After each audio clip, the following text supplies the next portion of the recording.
This clip is brought to you by SaveWithConrad.com.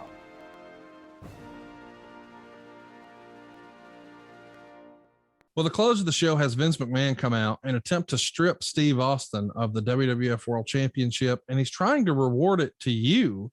I remember until he's that. interrupted by Ric Flair's return to the WWF. And again, we're in Charlotte, so the pop is gigantic.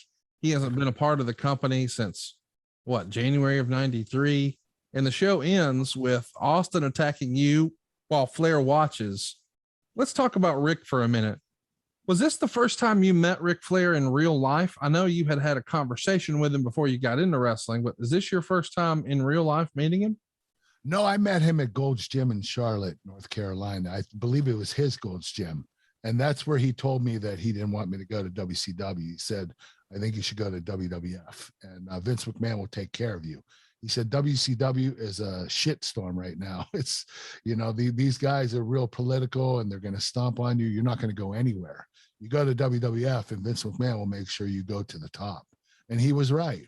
So I had a nice conversation with Ric, and I didn't see him until this night. And it's the first time I saw Ric, or I was face to face with Ric in the ring. So that was the first time. And Ric, of course, wrestled amateur a little bit, but boy, his son Reed, he was the apple of Ric's eye, and he was knee deep in amateur wrestling. So I'm sure Ric was excited to see you again here as well.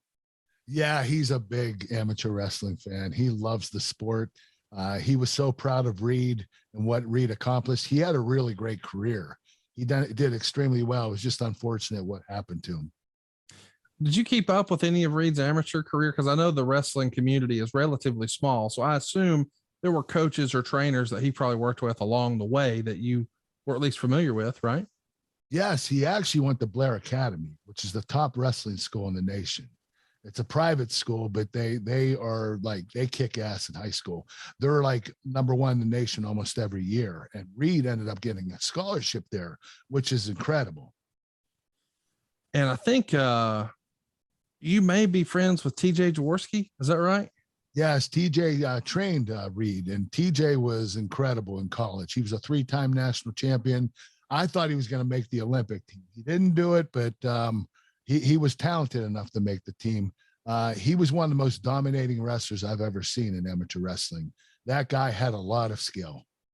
Still a good friend of Ric's to this day. And you're in the ring that day when Ric Flair makes his triumphant return to pro wrestling, because when WCW goes down, we don't really see Ric again after that. And now he pops up here on Monday Night Raw, but not just any Raw, in Charlotte. How big was that pop? Oh, it was enormous. It's biggest pop I ever heard. It is Ric Flair in Charlotte, North Carolina. That's his hometown. And the fans were really hyped to see him, especially in a WWE ring. It's really crazy when you think about what's happening here in this segment. Jericho, Austin, Ric Flair, Vince McMahon, Kurt Angle. Gosh, there's so much star power here. And the next day you're in Fayetteville, North Carolina for SmackDown. I'm curious about your Ric Flair knowledge at that point.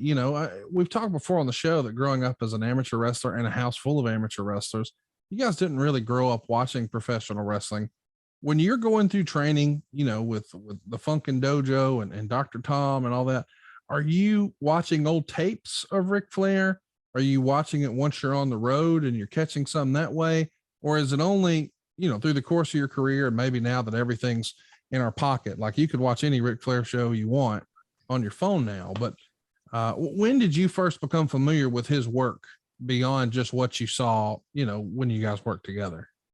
At the Dory Funkin' Dojo. Really? They would play tapes. Yeah. During the day, we would be able to watch matches, and Ric Flair was one on the list. We watched a lot of great matches.